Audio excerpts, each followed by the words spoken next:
अस्सलाम वालेकुम, मैं हूं बाबुल हाशमी। आप देख रहे हैं ब्यूटी फैक्ट्स। क्या आपने कभी गौर किया है कि सेक्स एक ऐसा काम है जिसको करना तो सभी चाहते हैं, इसके पीछे सभी भागते हैं, लेकिन इसको कोई सीखना नहीं चाहता।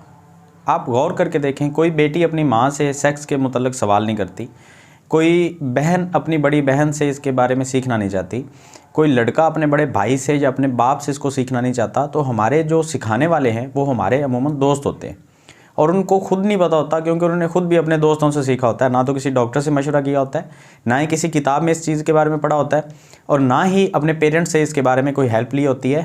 तो उनको जितनी भी इन्फॉर्मेशन मिली होती है आपके दोस्तों को, या जो आपको इन्फॉर्मेशन मिल रही है, वो सारी की सारी जो है वो 90% फॉल्स इन्फॉर्मेशन है, गलत इन्फॉर्मेशन है, जो आपको काफ़ी हद तक नुकसान पहुँचा सकती है।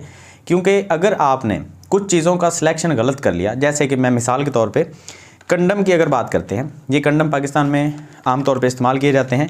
कुछ और भी प्रोडक्ट्स हैं, इनके बारे में मैं आपको बहुत डिटेल के साथ इस वीडियो में बताने वाला हूँ। ये कुछ कंडम्स हैं, ये मेरे पास काफ़ी सारे हैं। अच्छा, इनके सिलेक्शन के अंदर अगर आपने गलती कर दी, जो कि बहुत सारे लोग करते हैं गलतियाँ, मैं आपको इस वीडियो में बताऊँगा, तो आपको कैंसर तक की प्रॉब्लम हो सकती है, इरिटेशन बहुत ज़्यादा हो सकती है, इन्फेक्शन हो सकते हैं, लड़की को हो सकते हैं, लड़के को भी हो सकते हैं। तो सबसे पहले इनके सिलेक्शन के ऊपर जाएंगे, उसके बाद मैं आपको कुछ और भी टिप्स बताऊंगा इस चीज़ के बारे में। तो आप इस वीडियो को पूरा देखें और कोशिश करें कि ये जो चीज़ें मैं आपको समझाने वाला हूँ, ये अपने छोटे भाइयों को, अगर कोई ऐसा देख रहा है जिसके बच्चे हैं, तो वो अपने बच्चों को बिठा के ये जो तालीम है ये आगे ट्रांसफ़र करें। अगर आप कोशिश करेंगे ना कि आपने अपने बच्चों के साथ ऐसी बात नहीं करनी, तो फिर वो बात तो करेंगे, लेकिन वो आपके साथ नहीं करेंगे, वो अपने दोस्तों के साथ जाके करेंगे। और दोस्तों के पास जो इन्फॉर्मेशन है वो गलत है, वो अच्छी इन्फॉर्मेशन नहीं है, वो उनकी सेहत को भी नुकसान पहुंचा सकती है, उनकी पूरे लाइफ स्टाइल को बर्बाद कर सकती है। तो सबसे पहले हम आ जाते हैं इस चीज़ के ऊपर कि जो सेक्स की जाती है, सबसे पहले तो मतलब शादी से पहले जो सेक्स का एक कॉन्सेप्ट आजकल पाकिस्तान में बहुत ज़्यादा तेज़ी से फैल रहा है। एक तो ये नंबर 1 पे जो हमारा पॉइंट ऑफ व्यू है ना, वो है इस्लाम। इस्लाम इस चीज़ की बिल्कुल भी इजाज़त नहीं देता, कतन कोई इजाज़त नहीं है 1% भी, कि सेक्स जो है वो शादी से पहले की जाए। दूसरे नंबर के ऊपर जो प्रॉब्लम है कि उसको साफ ज़ाहिर है शादी से पहले की जाएगी, तो फिर प्रेगनेंसी को रोकने के लिए कुछ चीज़ें इस्तेमाल की जाती हैं। मतलब कि कुछ पिल्स इस्तेमाल की जाती हैं, गोलियां इस्तेमाल करती हैं लड़कियां कि हमें प्रेगनेंसी ना हो जाए, क्योंकि शादी तो अभी हुई नहीं है, तो वो भी काम नहीं करती। अगर वो काम कर जाती हैं तो आपकी मतलब वहाँ पे एक जो प्रॉब्लम सबसे बड़ी आती है वो ये होती है कि शादी के बाद जब प्रेगनेंसी चाहिए होती है तो वो नहीं हो पाती। एक तो ये प्रॉब्लम आ जाती है। अच्छा, फिर उसके अलावा बदनामी और वो सारी चीज़ें जो हैं वो तो एक अलग टॉपिक है ना, उसको तो आप सब समझते हैं, उसके बारे में डिस्कस करना ज़रूरी ही नहीं है, वो तो ऑलरेडी मतलब अंडरस्टूड है। फिर आ जाती है शादी के बाद सेक्स की जो बात। अब शादी के बाद भी बहुत सारे ऐसे केसेस आते हैं, मेरे साथ लोग डिस्कस करते हैं इस चीज़ के बारे में कि शादी हो गई है, अब जो लड़की है उसके मतलब एक मैं आपको खुले लफ्ज़ों में बताना चाहूँगा कि जो पहली दफ़ा सेक्स होती है ना एक कुंवारी लड़की के साथ, तो वहाँ पे कुछ लड़के जो हैं वो ये सोच के बैठे होते हैं कि खून का निकलना बहुत ज़रूरी है, ब्लीडिंग होना बहुत ज़रूरी है। तो इस चीज़ को कवर करने के लिए अक्सर जो लड़कियाँ हैं उनकी माएँ जो हैं वो इस तरह के फ़ैसले आजकल कर रही होती हैं। उनको पता होता है कि हमारी जो बेटी है वो वर्जिन नहीं है, वो कुंवारी नहीं रही, या तो शादी से पहले सेक्स हो चुकी है, या उनको इस तरह के वहम होते हैं कि हो सकता है कि हमारी बेटी ने कुछ गलत कदम उठाए हैं तो शादी के बाद कुछ मसाइल ना आ जाए। तो वो क्या करती हैं, पीरियड्स का जो दिन होता है ना, उस दिन को बारात की डेट रख दी जाती है कि जो पीरियड्स आएंगे तो फिर हम जो है वो मतलब इसको रुखसत करेंगे। अब उनको पता है कि पीरियड्स में इस चीज़ को हम काफ़ी हद तक कवर कर पाते हैं। या तो लड़का सेक्स करेगा ही नहीं, अगर करेगा तो साफ ज़रा ब्लीडिंग के चांसेस होते हैं। अच्छा, अगर नहीं करेगा तो 5, 10, 8 दिन के बाद अगर जाके सेक्स होती है तो तब तक थोड़ा सा वो मतलब लड़की को समझ पाता है और लड़की थोड़ा सा लड़के को समझ पाती है। अगर पहली रात ही अंडरस्टैंडिंग नहीं हो पाती तो वहाँ पे काफ़ी सारे जो है मसाइल आ जाते हैं। लड़का कहता है जी अच्छा ब्लीडिंग नहीं हुई, इसका मतलब इसने पहले सेक्स की हुई थी। अच्छा बताओ किसके साथ की थी? लड़की कहती है जी मुझे तो पता ही नहीं है कि सेक्स होती क्या है। तो वहाँ पे काफ़ी ज़्यादा मसाइल आते हैं। फिर ये एक बड़ा मिसकॉन्सेप्शन है हमारे पाकिस्तान में कि ब्लीडिंग होना ज़रूरी है। ब्लीडिंग होना ज़रूरी नहीं है। ये बिल्कुल आपको किसी ने झूठ बता दिया है कि शादी की जो पहली रात है, जो मतलब सुहाग रात है, उसमें लड़की की ब्लीडिंग होती है। ये आपको किसी ने बिल्कुल गलत बता दिया है। जब लड़की की एज होती है 13, 14, 15 साल, तो उसके पीरियड्स स्टार्ट हो जाते हैं, और पीरियड्स के स्टार्ट होने के बाद वो प्रेग्नेंट तो हो पाती है, मतलब आप इस चीज़ को समझते हैं। लेकिन साथ में कुछ लोगों को ये गलतफहमी होती है कि अब इसके साथ अगर सेक्स की जाएगी ना तो ब्लीडिंग भी होगी, मतलब अभी ये कुंवारी है। ये ज़रूरी नहीं होता। कुछ लड़कियाँ ऐसी होती हैं जिनकी पीरियड्स में कुछ ऐसी प्रॉब्लम्स हो जाती हैं कि वहाँ पे उनके जो हाइमन हैं, जिसको हम पर्दा बोलते हैं लड़की का, या बाकरा लड़की बोलते हैं, वो ख़त्म हो जाते हैं, वो ऑटोमेटिकली फट जाते हैं, जिसकी वजह से ब्लीडिंग नहीं हो पाती। एक तो ये गलतफहमी अपनी क्लियर कर लें, आप किसी भी मेडिकल शोबे से ताल्लुक़ रखने वाले बंदे से, किसी आप बंदी से पूछ लें कि ये ज़रूरी नहीं है कि उसकी ब्लीडिंग हो। दूसरे नंबर पे अगर वो लड़की कहीं बहुत बड़ा जंप लगाती है, बहुत तेज़ी से दौड़ती है, तो वहाँ पे आके भी जो हाइमन है उसके ब्रेक होने के चांसेस हैं, जो पर्दा है वो फट जाता है। इसके अलावा अगर कोई मेडिकल कंडीशन बन जाती है और वो कुछ गर्म दवाइयाँ इस्तेमाल करना शुरू कर देती है, तो वहाँ पे भी ये प्रॉब्लम होती है। अब इन सब के अलावा एक और भी प्रॉब्लम है, लड़कियाँ आजकल जो हैं वो मैस्टरबेशन में बहुत ज़्यादा इन्वॉल्व होती जा रही हैं, क्योंकि पोर्न इंडस्ट्री हमारे पाकिस्तान में बहुत देर से पनप रही है। अब पोर्न इंडस्ट्री का जो साइड इफ़ेक्ट है सबसे बड़ा वो यही है कि मैस्टरबेशन जो है वो आप करते हैं, साफ ज़ाहिर है। अब लड़कियां जब मैस्टरबेशन करती हैं तो ये सिर्फ़ और सिर्फ ये मैस्टरबेशन की हद तक नहीं रह जाता, ये इंसर्शन तक चली जाती है, इंसर्ट करने लग जाती हैं लड़कियां जो हैं वो कुछ चीज़ें। अब वो जो इंसर्ट की जाती हैं चीज़ें, उनकी वजह से हाइमन जो है वो ब्रेक हो जाते हैं, तो वहाँ पे सेक्स नहीं होती, वो मैस्टरबेशन की वजह से हाइमन ब्रेक होते हैं। ये तो आपको मैंने क्लियर कर दिया कि ये गलतफहमी निकाल दें कि अगर ब्लीडिंग नहीं हुई तो इस लड़की ने सेक्स की है, ये ज़रूरी नहीं है। उस लड़की ने सेक्स नहीं की तब भी काफ़ी सारे ऐसे चांसेस हैं जब उसके हाइमन नहीं होते। अच्छा, दूसरे नंबर पे एक चीज़ ये होती है कि जो लड़के हैं वो शादी से पहले ही सेक्सुअल एक्टिविटीज़ में बहुत ज़्यादा वो एक्टिव होते हैं, तो वहाँ पे उनकी जो सेक्सुअल पावर है वो काफ़ी हद तक वीक हो जाती है। तो आपने मैस्टरबेशन नहीं करना। एक तो इस्लाम इस चीज़ की इजाज़त नहीं देता, अगर कोई गैर मुस्लिम भी सुन रहा है तो इसके साइंटिफिकली भी बहुत ज़्यादा इसके साइड इफ़ेक्ट्स हैं। अगर आप 36 घंटे से पहले, मिसाल के तौर पे आप एक दफ़ा मैस्टरबेशन किया और 36 घंटे के अंदर आपने दोबारा कर लिया, तो आपने अपने ऊपर एक जुल्म कर लिया है। और इस्लाम वैसे भी अपने हाथ से लज़्ज़त जो है उसको पसंद नहीं करता। तो वो इस्लाम का पॉइंट ऑफ व्यू तो ठीक है, हमारे मुस्लिम्स के लिए तो वो सबसे पहले नंबर पे है। लेकिन जो गैर मुस्लिम है, मेरी वीडियोस देखते हैं, ईसाई हैं, कुछ हिंदू हमारे हैं भाई, वो भी देखते हैं वीडियोस, तो उनके लिए मैं ये बता दूं कि साइंटिफिकली भी अगर आप थोड़ा सा इस चीज़ को रिसर्च के अंदर लेके आएंगे ना, तो आपको पता चलेगा जो मैस्टरबेशन है इसके काफ़ी ज़्यादा साइड इफेक्ट हैं। सेक्स करके जो लड़का डिस्चार्ज होता है ना, उसके साइड इफेक्ट नहीं होते। जो मैस्टरबेशन करके डिस्चार्ज होता है उसके साइड इफेक्ट होते हैं। इन चीज़ों में डिफरेंस है। अच्छा, इस चीज़ की ज़्यादा डिटेल में नहीं जाऊँगा, मैं बस आपको इतने बताऊँगा। अब आ जाते हैं इन चीज़ों के सिलेक्शन के ऊपर। अब अगर प्रेगनेंसी को शादी से पहले या शादी के बाद कोई रोकना चाह रहा है, तो वो साफ ज़ाहिर कंडम का इस्तेमाल सबसे पहले नंबर पर आता है। कंडम के इस्तेमाल के अंदर हमारे पाकिस्तान में ना सबसे जो मशहूर ब्रांड है वो है ये साथी, ये वाला कंडम। ये बिल्कुल सिंपल है, ये ना तो मतलब आपको बहुत ज़्यादा टाइमिंग प्रोवाइड कर रहा होता है, डिले कंडम जिसको बोलते हैं, इसके ऊपर लिखा होता है डिले कंडम, ये नीचे लिखा हुआ है, लेकिन ये डिले कंडम नहीं है, ये बिल्कुल सादा है, बिल्कुल जो क्लासिक चीज़ आती थी पहले, ये वही चीज़ है। इसके बाद एक कंडम पाकिस्तान में बहुत ज़्यादा फेमस हुआ टच के नाम से, ये डिले कंडम है।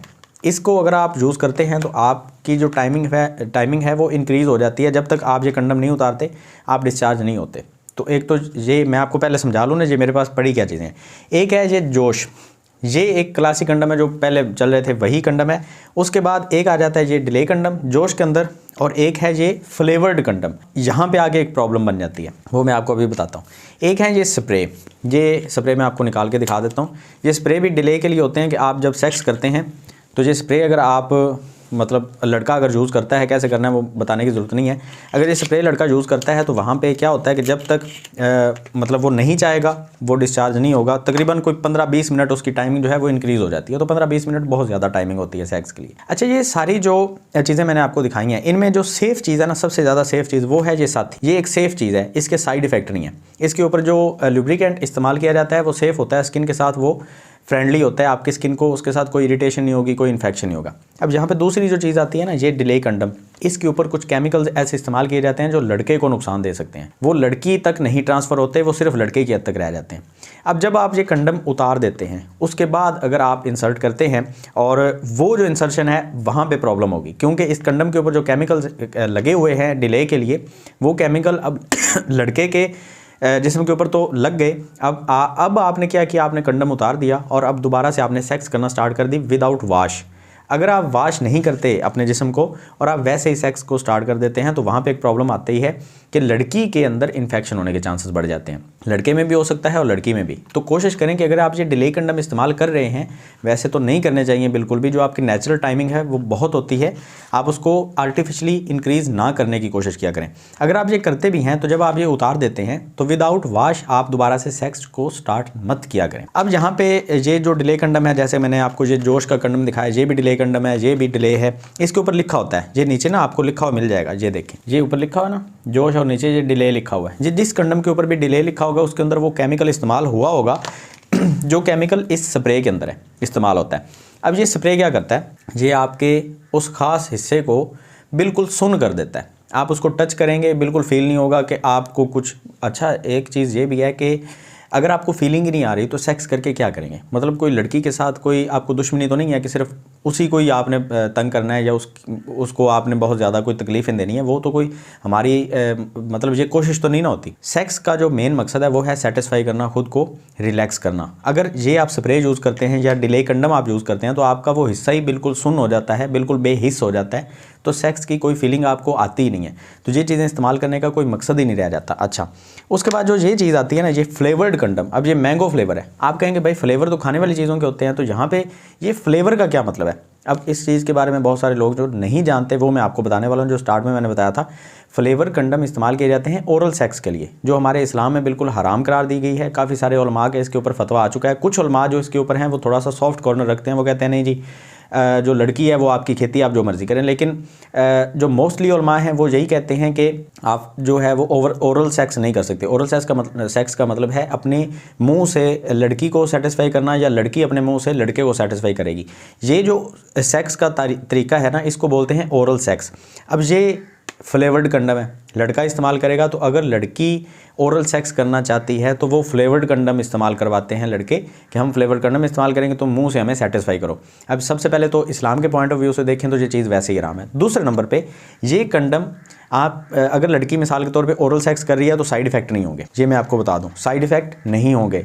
कोई लड़के के जिस्म से जो निकलने वाला मादा है वो उसके मुँह तक ट्रांसफ़र तो नहीं होगा, और जो इसके ऊपर केमिकल्स हैं वो उसके मुँह के लिए फ्रेंडली हैं, मुंह की स्किन के लिए वो ठीक है। लेकिन जो इसके ऊपर फ्लेवर इस्तेमाल किया गया है और जो फ्रेगनेंस इसके ऊपर इस्तेमाल की गई है वो लड़की के वजाइना के लिए बिल्कुल भी फ्रेंडली नहीं है। ये चीज़ इस कंडम के ऊपर बताई नहीं गई कि ये वजाइना के लिए इस्तेमाल नहीं किया जा सकता। अगर आप इसके ऊपर देखेंगे कहीं भी नहीं लिखा हुआ कि आप इसको वजाइना के लिए इस्तेमाल करें।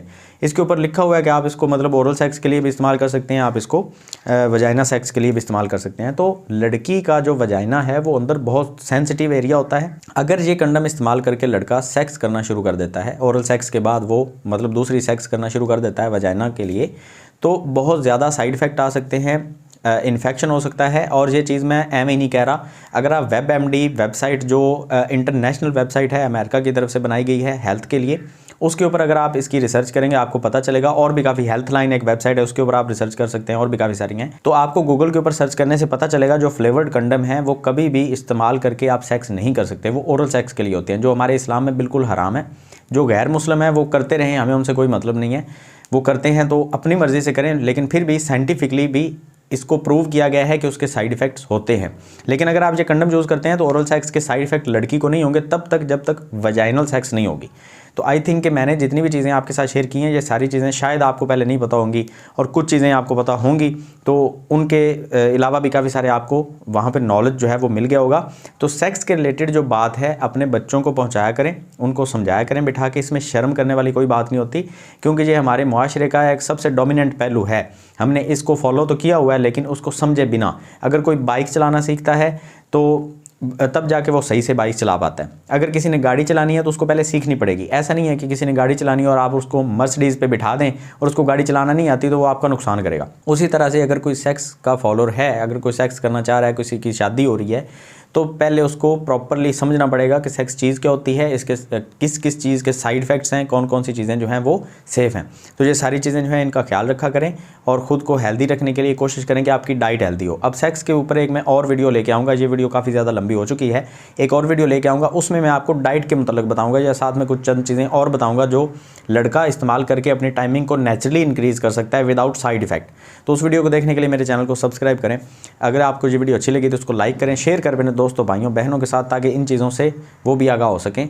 तो मिलते हैं नेक्स्ट वीडियो में, दुआ में याद रखिएगा। अल्लाह हाफ़िज़।